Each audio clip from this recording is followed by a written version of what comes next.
LivingSocial brings together all of these local assets that we have. So relationships with restaurants, with attractions, with all these other things, and then we can package them together with hotels and destinations in order to create a really more of like a weekend in a box experience for our members, which is a substantive amount of value for the merchant partners that we work with because it's a lot more attractive.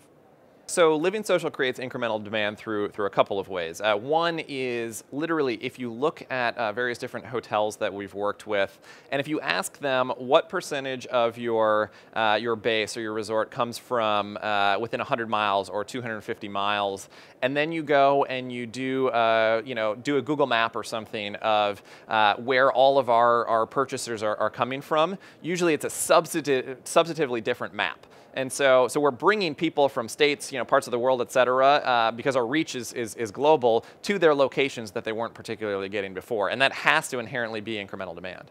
I think that's part of the Instant Escapes product is really around targeting to our local travelers when they're in market. So we know that you're going to be at this hotel. If you've bought an Instant Escape, we know you're going to be at a hotel on this night.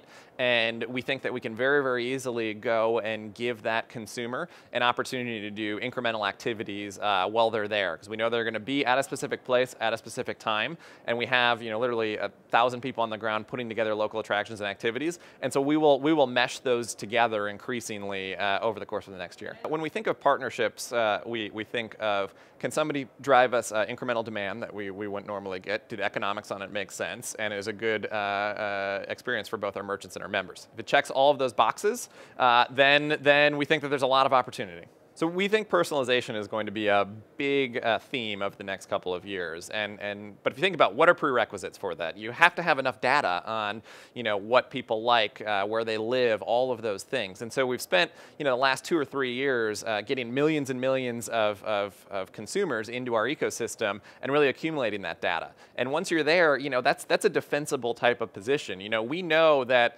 okay, you're subscribed to both Washington, D.C. and Miami. And so we know that you have family in Miami, you travel there regularly, et cetera. And then what can we do with that from a travel perspective? And it takes a couple of years to build up that level of data at scale, but we're pretty much there.